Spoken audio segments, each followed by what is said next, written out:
Welcome to my channel tech mechanical and electrical. Mishra Dhatu Nigam limited Midhani का तरफ से फाइनली ITI पास और डिप्लोमा पास स्टूडेंट के लिए परमानेंट पोस्ट में रिक्रूटमेंट आ गया है। ये all over India permanent job है जिसका डिटेल नोटिफिकेशन सबसे पहले मैं डिस्कस करूंगा और उसका बाद मैं इसका ऑनलाइन एप्लीकेशन का प्रोसीजर बताऊंगा। ऑनलाइन फॉर्म फिलअप आपको कैसे करना पड़ेगा स्टेप बाय स्टेप, इसका बारे में मैं आपको इस वीडियो में कंप्लीट जानकारी देने वाला हूं। पूरा वीडियो आप देखिए, वीडियो आप लोगों के लिए काफ़ी हेल्पफुल होने वाला है। और मिदानी का तरफ से जनरली कॉन्ट्रैक्चुअल जॉब निकलता है, लेकिन फाइनली इस बार परमानेंट पोस्ट में रिक्रूटमेंट आया है जिसमें ITI पास और diploma pass student form fill up करने के लिए एलिजिबल है। सबसे पहले आपको आना है मिदानी का ऑफिशियल साइट पर। इसमें जब भी आप आते हैं तो recruitment of various non executive post, इसमें एडवर्टाइज नंबर जो आपको दिख रहा है इस पर आपको क्लिक कर लेना है और एडवर्टाइजमेंट आपका डाउनलोड हो जाएगा। देखिए आपका एडवर्टाइजमेंट डाउनलोड हो गया है। आपका रिक्रूटमेंट आया है हैदराबाद का तरफ से।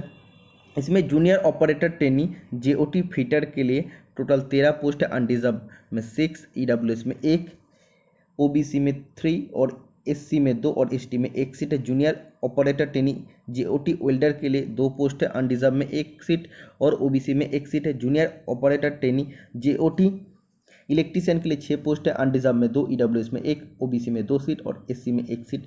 इसके बाद senior operator trainee SOT metallurgy के लिए टोटल 20 सीट है, जिसमें देखिए अनरिजर्व में 8, EWS में 2, OBC में 6, SC में 3 और ST में 1 सीट है। सीनियर ऑपरेटर ट्रेनी, जो सीनियर ऑपरेटर ट्रेनी आप देख रहे हैं ये डिप्लोमा स्टूडेंट के लिए है और जूनियर ऑपरेटर ट्रेनी ITI पर स्टूडेंट के लिए है। Senior operator trainee SOT mechanical के लिए टोटल 10 पोस्ट है मैकेनिकल का। अनरिजर्व में 4 सीट, रिजर्व में EWS में 1, OBC में 2, SC में 1 और ST में 1 सीट है। Senior operative trainee SOT electrical के लिए 3 सीट है। अनरिजर्व में 2 सीट और SC में 1 सीट है। इसका देखिए बेसिक पे JOT के लिए 20,000 है और SOT के लिए 21,900 है। वेज ग्रुप WG2 JOT के लिए और SOT के लिए WG4। अपर एज लिमिट ITI पर स्टूडेंट के लिए 30 ईयर्स है और डिप्लोमा पास स्टूडेंट के लिए मतलब SOT के लिए 35 ईयर्स अपर एज लिमिट है, वो भी अनरिजर्व कैटेगरी स्टूडेंट के लिए। SC ST स्टूडेंट को 5 साल का रिलैक्सेशन और OBC स्टूडेंट को 3 साल का रिलैक्सेशन मिल जाएगा। इसके लिए एसेंशियल क्वालिफिकेशन क्या होना चाहिए? JOT का जितना भी पोस्ट है जूनियर ऑपरेटिव ट्रेनी जिसमें ITI पर स्टूडेंट फॉर्म फिलअप करने के लिए एलिजिबल, इसका qualification 10th plus ITI plus apprenticeship training. देखिए फिटर के लिए आपका फिटर ट्रेड से वेल्डर के लिए वेल्डर ट्रेड से और इलेक्ट्रीशियन ट्रेड के लिए इलेक्ट्रीशियन ट्रेड का आपका सर्टिफिकेट होना चाहिए। लेकिन सभी पोस्ट के लिए क्वालिफिकेशन सेम है, 10th plus ITI plus national apprenticeship training.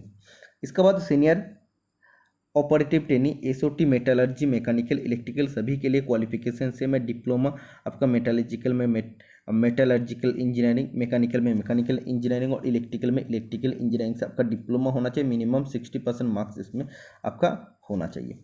Selection procedure आप देखिए, आपका सिलेक्शन ऑनलाइन टेस्ट में होने वाला है।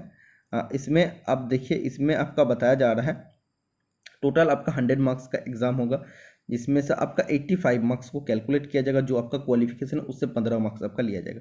तो जो आपका रिटर्न टेस्ट होगा 100 मार्क्स में होगा, उससे जस्ट आप जो भी मार्क्स एक्वायर करते हैं उसका 85% मार्क्स को लिया जाएगा और क्वालिफिकेशन का 15 टोटल मिला के 100 होता है और उसमें आपका मेरिट बनेगा।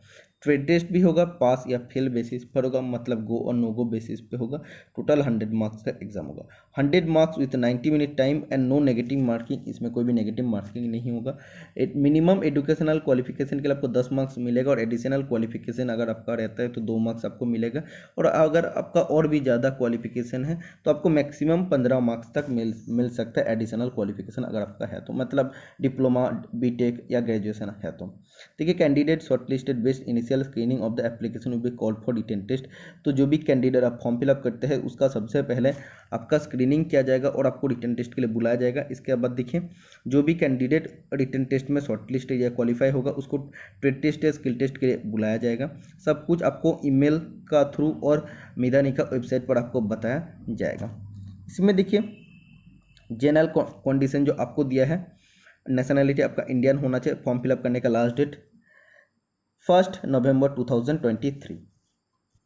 फॉर्म फिलअप आपको ऑनलाइन में करना पड़ेगा और इसके लिए आपको टोटल 100 रुपीज़ पेमेंट करना है। SC ST PWD एक सर्विसमैन स्टूडेंट के लिए पेमेंट आपका फी 0 है, ठीक है। बाकी OBC EWS और अनरिजर्व कैटेगरी स्टूडेंट को जस्ट 100 रुपीज़ पेमेंट करना है और आपको ऑनलाइन फॉर्म फिलअप करने के बाद आपको और कुछ नहीं करना, हार्ड कॉपी भी आपको भेजना नहीं पड़ेगा, ठीक है। तो अब डिस्कशन हो गया नोटिफिकेशन, इसका बाद इसका ऑनलाइन एप्लीकेशन कैसे आपको स्टेप बाय स्टेप करना है ये मैं आपको बताता हूँ। अगर वीडियो आपको हेल्पफुल हो रहा है तो आप वीडियो को लाइक कर दीजिए और चैनल को सब्सक्राइब कर लीजिए। फॉर्म अप्लाई करने के लिए देखिए ऊपर में आपको ऑप्शन मिल जाता है click here for E recruitment में क्लिक करने का बाद आपका सामने फॉर्म अप्लाई करने का मेन पेज ओपन हो जाएगा। इसका लिंक मैं आज का वीडियो का डिस्क्रिप्शन बॉक्स में प्रोवाइड कर दूंगा, तो लिंक पे क्लिक करने के बाद आप इस पेज में डायरेक्टली आ सकते हैं। तो अप्लाई करने के लिए ऊपर में जो ऑप्शन आपको मिल रहा है अप्लाई मिधानी पोस्ट है, तो इस पर आपको क्लिक करना है और इसका सामने रजिस्ट्रेशन पेज आपका ओपन हो जाएगा। देखिए अभी यूट्यूब का एक पॉलिसी आया है जिसमें हम अपने कुछ पर्सनल डिटेल्स जो है वो अभी मैं शो नहीं कर पा रहा हूँ, या वो कोई भी फॉर्म फिलअप का वीडियो में शो नहीं हो पाएगा। मैं आपको बता रहा हूँ क्या क्या आपको लिखना है। यूज़र आईडी में आपको अपना valid email ID, full email ID आपको डालना है। इसके बाद पासवर्ड आपको अपने हिसाब से सिलेक्ट करना है, आपको पुट करना है और दोबारा आपको same password D type password में आपको जाके टाइप कर लेना है। इसका बाद आप देखिए एडवर्टाइजमेंट नंबर, इसमें आपको सिलेक्ट कर लेना है। तो इसका ही फॉर्म फिलअप चल रहा है, इस पर क्लिक कर लेना है। पोस्ट कैटेगरी में जाने का बाद आपको ऑप्शन मिल जाएगा कौन सा पोस्ट में आप अप्लाई करना चाहते हैं। तो मैं फिटर में अप्लाई करना चाहता हूँ। इसका बाद देखिए पोस्ट नेम, इसका बाद आपका पोस्ट नेम आ जाएगा जूनियर ऑपरेटर ट्रेनी फिटर। इसका बाद आपको लिखना है सरनेम इन ब्लॉक लेटर, मतलब आपका टाइटल आपको लिखना है। इसका बाद नेम इन ब्लॉक लेटर, मतलब आपका नाम जो फर्स्ट नेम है वो आपको लिखना है कैपिटल लेटर में, दोनों सरनेम और फर्स्ट नेम आपको ब्लॉक लेटर में लिखना है। इसका बाद जेंडर मेल फीमेल आपको सिलेक्ट कर लेना है। इसका बाद डेट ऑफ बर्थ आपको देना है, father's name mother's name. Category में आपको देखिए टोटल कितना ऑप्शन मिला, SC ST OBC EWS general, जो भी आपका कैटेगरी है वो आपको सिलेक्ट कर लेना है। अगर आप OBC है तो आपको और एक ऑप्शन आएगा if OBC whether belonging to NCL, मतलब नॉन क्रीमिलेयर है कि नहीं। तो अगर आप OBC सिलेक्ट करते हैं तो आपको ये ऑप्शन ओपन हो जाएगा, तो आपको येस सिलेक्ट करना पड़ेगा, तभी आपका OBC का फैसिलिटी मिलेगा। इसका बाद आपको पूछ रहा है आप PWD कैंडिडेट है या नहीं, तो नो पे सिलेक्ट कर लेना है अगर आप नहीं है। अगर आप होते हैं तो आपको और एक ऑप्शन मिल जाएगा परसेंटेज ऑफ डिसेबिलिटी, कितना परसेंटेज का डिसेबिलिटी है। रिलीजन आपको सिलेक्ट कर लेना है, कौन सा आपका रिलीजन है, हिंदू मुस्लिम क्रिस्ट जो भी है। नेक्स्ट स्टेट ऑफ डोमिसाइल, मतलब आप कौन सा स्टेट से बिलोंग करते हैं, तो जो भी स्टेट से आप उसको सिलेक्ट कर लीजिए। इसके बाद नियरेस्ट रेलवे स्टेशन, तो आपको स्किल टेस्ट देने का टाइम TA मिल जाएगा, ट्रैवलिंग अलाउंस मिल जाएगा, इसलिए आपका नज़दीक जो भी रेलवे स्टेशन है उसका नाम आपको देना है। मोबाइल नंबर आपको पुट करना है। लैंडलाइन नंबर अगर आपका घर पे है तो आप उसका भी नंबर दे सकते हैं, लेकिन मैंडेटरी नहीं है अगर नहीं है तो। Are you registered with employment exchange, तो अगर एम्प्लॉयमेंट एक्सचेंज का साथ रजिस्टर नहीं है तो आपको नो पे सिलेक्ट करना है। अगर रजिस्टर्ड है तो आपको येस पे सिलेक्ट करने के बाद रजिस्ट्रेशन नंबर आपको पुट करना है। स्टेट ऑफ रजिस्ट्रेशन, कौन सा स्टेट से आप रजिस्ट्रेशन किया है उसका डिस्ट्रिक्ट वो भी आपको देना पड़ेगा। मिधानी रेफरेंस नंबर, अगर आपका मिधानी में आप कभी काम किए हैं या आप एम्प्लॉय है तो उसका रेफरेंस नंबर मिल जाए तो वो आपको देना पड़ता, अगर नहीं है तो कोई दिक्कत नहीं है। रेफरेंस डेट आपको तभी मिलेगा जब आपका रेफरेंस नंबर रहेगा। फ्रेशर कैंडिडेट के लिए कोई दिक्कत नहीं है। एक सर्विसमैन है या नहीं ये आपको पूछ रहा है तो नो पे सिलेक्ट कर देना, अगर आप एक सर्विसमैन है नहीं है तो। इंटरनल कैंडिडेट, आप डिपार्टमेंटल कैंडिडेट है या नहीं है तो नो पे सिलेक्ट कर दीजिए। इसका बाद देखिए if yes furnish the following details, अगर आप इंटरनल या डिपार्टमेंटल कैंडिडेट है तो आपको देना है name of the arm force unit, मतलब ये आपका एक सर्विसमैन के लिए है। अगर आप एक सर्विसमैन के लिए ये सिलेक्ट करते तो कौन सा ये आर्म फोर्स में आप काम करते, एयरफोर्स नेवी या मिलिट्री, वो आपको देना पड़ेगा। ट्रेड क्या था, date of employment in arm force, कब आप ज्वाइन किए थे, कब आप छोड़े, टोटल कितना साल काम किए और आपका लास्ट रैंक या डेजिग्नेशन आपका क्या था। इसका बाद आपको एड्रेस डालना पड़ेगा, state, house number, village, city, district, street, mandal, pin code, ये आपको डालने का बाद नेक्स्ट ऑप्शन पर आपको क्लिक करना है। नेक्स्ट ऑप्शन पर क्लिक करने के बाद आपका सामने ऑप्शन आएगा registration successfully done, please click here to login. एक चीज़ आप ध्यान रखिए, नेक्स्ट ऑप्शन पर क्लिक करने के बाद आपका अगर आगे नहीं बढ़ता मतलब उसमें आपका कुछ फॉल्ट है। जैसे मैंने आपको बताया हूँ कि नाम और सरनेम कैपिटल लेटर में लिखना है, मतलब ब्लॉक लेटर बड़े अक्षर में लिखना है, तो मैंने नहीं लिखा तो इसीलिए आगे नहीं बढ़ रहा था। तो आपको देख लेना है कि कौन सा जगह में आप मिस्टेक कर रहे हैं।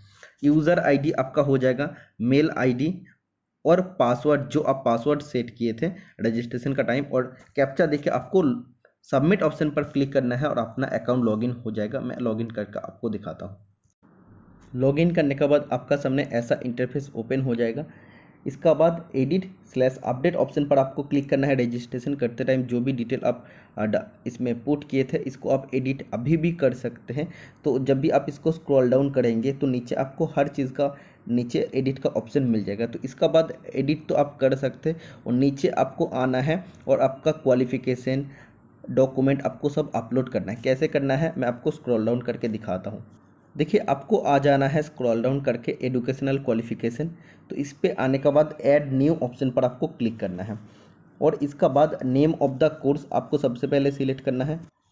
इसमें देखिए आपको बताया जा रहा है आप अगर किसी भी कोर्स को कंप्लीट कर लिए हैं या किसी भी कोर्स आप अभी भी कंटिन्यू कर रहे हैं तो वो आप इसमें इंडिकेट कर सकते हैं। तो जैसे मैंने नेम ऑफ द कोर्स सबसे पहले आईटीआई रखा, इसका बाद name of the board and university इसमें एनसीबीटी, कंटिन्यूइंग या कंप्लीटेड तो कंप्लीटेड है, कितना परसेंटेज मार्क्स आपका आया था या सीजीपीए जो भी आपका सिस्टम है वो आप दे सकते हैं। और आईटीआई एनटीसी का जो सर्टिफिकेट है नेशनल ट्रेड सर्टिफिकेट इसमें आपको अपलोड करना है पीडीएफ में या जेपीजी फॉर्मेट में। मैक्सिमम साइज 500 KB तक एलिजिबल है। ट्रेड या स्पेशलाइजेशन क्या था वो आपको देना है। ड्यूरेशन ऑफ कोर्स कितना था, ईयर ऑफ पासिंग कब पास आउट किए तो मंथ और आपको ईयर देना है। तो ऐसे मैंने दिया हूँ तो ऐसे आपको देना है। आपको पूछा जा रहा है whether PC operation as one subject in graduation, graduation में पीसी ऑपरेशन कोई सब्जेक्ट था या नहीं। तो एक्चुअली ग्रेजुएशन तो मैंने किया नहीं तो ये सब्जेक्ट भी नहीं था, नो सिलेक्ट कर लिया। इसका बाद आपको सबमिट ऑप्शन पर क्लिक करना है। तो मैंने आईटीआई दिया, इसके बाद आपको 10th का डिटेल्स डालना है और एनएसी का डिटेल्स सेम इसी तरह से एक एक करके डालना है। इसमें देखिए मेरा आईटीआई का डिटेल अपलोड हो गया। स्कैन सर्टिफिकेट में मैं ओनली मेरा अपना इमेज को अपलोड किया। आप लोग ऐसा मत कीजिए, अपना सर्टिफिकेट को अपलोड करना है। जैसे कि मैं आपको फॉर्म फिलअप का डेमो दिखा रहा हूँ इसलिए मेरा पास जो भी फोटो था मैं उसको अपलोड कर दिया हूँ। ठीक है, ऐड न्यू ऑप्शन पे जाने के बाद फिर आपको 10th का डिटेल्स वैसे ही डालना है। 10th का डिटेल्स डालने के बाद आपको नेशनल अप्रेंटिसशिप सर्टिफिकेट का भी डिटेल डालना है। तो 10th का डिटेल्स डालने के लिए एसएससी एंड इक्विवेलेंट जो ऑप्शन मिल जा रहा है इस पर डालना है। इसके बाद बोर्ड या यूनिवर्सिटी जो भी आपको सिलेक्ट कर लेना है। इसका बाद आपको पूछ रहे कंप्लीटेड है या कंटिन्यू, तो 10th पास तो सभी का कंप्लीटेड है। परसेंटेज या सीजीपीए जो भी सिस्टम तो वो आपको डालना है और 10th सर्टिफिकेट आपको इधर अपलोड करना है। ट्रेड या स्पेशलाइजेशन तो 10th में कोई भी ट्रेड या स्पेशलाइजेशन नहीं रहता इसलिए ऑल जनरल सब्जेक्ट आपको करना है। Duration of the course 1 year. इसका बाद ईयर ऑफ पासिंग कौन सा महीना कौन सा साल में आप पास आउट किए, तो मई 2014 में मैं पास आउट किया हूँ तो ऐसा फॉर्मेट में आपको लिखना है और आपको फिर नो ऑप्शन पर क्लिक करना है, सबमिट ऑप्शन पर क्लिक कर देना है। अब देखिए ऐसा मेरा 2 क्वालिफिकेशन अपडेट हो गया है। स्कैन सर्टिफिकेट में मेरा इमेज शो कर रहा है, मतलब मैं जस्ट फॉर्म फिलअप का डेमो के तौर पर मैं आपको किसी भी फोटो को अपलोड करके दिखा रहा हूँ। आप लोग सर्टिफिकेट जब अपलोड करेंगे तो सर्टिफिकेट आपको इधर शो होगा। ठीक है, तो ऐसे आप अपना एनएसी का भी डिटेल को इसमें ऐड कर लीजिए। इसका बाद सेम जैसे मैं आपको पहले बताऊं वैसे आपको पूरा डिटेल फिलअप करना है और आपको फिर सबमिट ऑप्शन पर क्लिक करना है। तो आप देखिए एजुकेशनल क्वालिफिकेशन के लिए जो मैंडेटरी या कंपलसरी क्वालिफिकेशन तो मैं तीनों को अपलोड कर दिया हूँ। एक सर्विसमैन डिटेल्स अगर आपका इसमें डिटेल में इसको एडिट करना चाहते हो तो आप एडिट कर सकते हैं अगर आप एक सर्विसमैन हैं तो। एक्सपीरियंस डिटेल में आप अपना एक्सपीरियंस को भी इसमें ऐड कर सकते हैं। ऐड न्यू ऑप्शन पे जाने के बाद आपको ऑप्शन मिल जाएगा। अब देखिए डेजिग्नेशन आपका क्या था, कौन सा ऑर्गेनाइजेशन में आप काम करते हो, ऑर्गेनाइजेशन का मेल आईडी, किस टाइप ऑफ आपका एम्प्लॉयमेंट था, fix term company contract permanent any under third party जो भी आपका था। इसका बाद आपका मंथली बेसिक कितना था, ग्रॉस सैलरी कितना था और आपका अगर सीटीसी था तो आपका एनुअल कितना सीटीसी था। तो ये डिटेल आपको पूरा फिल करना है। तो जनरली ये बहुत कम स्टूडेंट के लिए आपको फिलअप करना है। और अगर आपका किसी भी जो भी आपका पड़ोसी नहीं, जो भी आपका रिलेटिव्स है, जो भी आपका फैमिली मेम्बर अगर मिधनी में काम करता तो उसका स्टाफ नंबर और नेम ऑफ द रिलेटिव, उसका नाम और किस उसका साथ आपका क्या संबंध है तो वो आपको देना है। इसमें एडिट ऑप्शन में जाके आप दे सकते हैं। इसके बाद आपको photo, date of birth certificate आपको अपलोड करना है। बर्थ सर्टिफिकेट नहीं है तो आप 10th का सर्टिफिकेट भी अपलोड कर सकते हैं। Caste certificate, disability certificate, Midhani reference certificate, ex serviceman certificate और सीवी आपको अपलोड करना है। सीवी सभी स्टूडेंट को अपलोड करना पड़ेगा। करिकुलम विटा मतलब बायोडाटा आपको बना के अपलोड करना है। Photo, date of birth certificate आपको सभी स्टूडेंट को अपलोड करना है। कास्ट सर्टिफिकेट जिसके लिए कास्ट एलिजिबल है उसको अपलोड करना है। डिसेबिलिटी सर्टिफिकेट, पीडब्ल्यूडी कैंडिडेट को डिसेबिलिटी सर्टिफिकेट अपलोड करना पड़ेगा। जिसका मीधानी में कोई रेफरेंस आपका था तो उसमें मीधानी का आपका रेफरेंस सर्टिफिकेट डालना पड़ेगा। एक सर्विसमैन अगर आप है तो एक सर्विसमैन का सर्टिफिकेट डालना पड़ेगा। तो सभी स्टूडेंट के लिए जो चीज़ मैंडेटरी है, photo, date of birth, caste certificate और सीवी आपको कंपलसरी अपलोड करना है। तो एडिट ऑप्शन पर जाना है और एक एक करके आप इसको चूज़ करके अपलोड कर सकते हैं। तो जो भी आपके लिए एलिजिबल है आप इसको सिलेक्ट कर लीजिए, उसके बाद सबमिट कर दीजिए। और इन सभी चीज़ का साइज मैक्सिमम 500 KB तक हो सकता है। तो इसको अपलोड करना काफ़ी ईजी है क्योंकि साइज काफ़ी आप लोग के लिए बड़ा सा दिया गया है।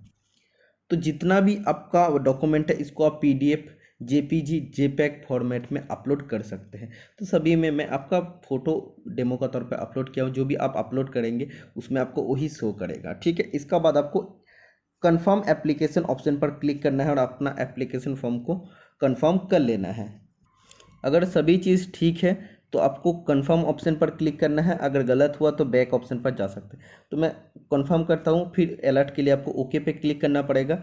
और इसमें देखिए आपको बैक टू सेफ्टी में जाने के लिए बोल रहा है, तो इसमें एडवांस सेफ्टी में जाइए। एक्चुअली ये मेरा फ़ोन का है। एडवांस सेटिंग में जाने के बाद प्रोसेस टू इसमें आप कर लीजिए। तो वेट कीजिए, आप देखिए इसमें आपको दिखा रहा है मिधानी लिमिटेड, आपको 100 रुपीज़ पेमेंट करना पड़ेगा, ठीक है। तो आपको आई एग्री ऑप्शन पर जाना है। प्रोसीड टू पेमेंट ऑप्शन पर आपको क्लिक करना है। प्रोसीड टू पेमेंट ऑप्शन पर जब भी आप क्लिक करते हैं तो इसमें आपको पेमेंट करने के लिए पेमेंट गेटवे पेज ओपन हो जा रहा है।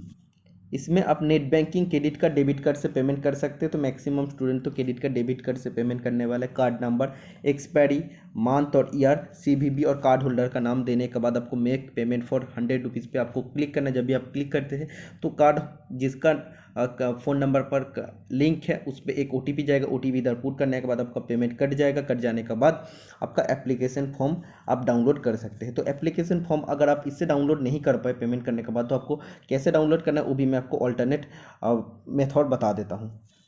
तो आपको अपना एप्लीकेशन फॉर्म का प्रिंट आउट निकालने के लिए जो मैं लिंक वीडियो का डिस्क्रिप्शन बॉक्स में दिया हूँ उस पर फिर से आपको क्लिक करना है। लॉगिन करना है आपको। यूज़र ID मतलब मेल ID और पासवर्ड और आपको कैप्चा देखिए आपको लॉगिन कर लेना है। लॉगिन करने के बाद आप देखिए प्रिंट एप्लीकेशन ऑप्शन मिल जाएगा। इस पे जाने के बाद आप अपना एप्लीकेशन फॉर्म का प्रिंट एप्लीकेशन ऑप्शन में जाके प्रिंट निकालवा सकते हैं, ठीक है। तो ये है पूरा प्रोसीजर फॉर्म फिलअप करने का। वीडियो अच्छा लगे तो वीडियो को लाइक करना, चैनल को सब्सक्राइब कर लेना। आज के लिए इतना, मिलते हैं नेक्स्ट वीडियो में। Tata, bye bye.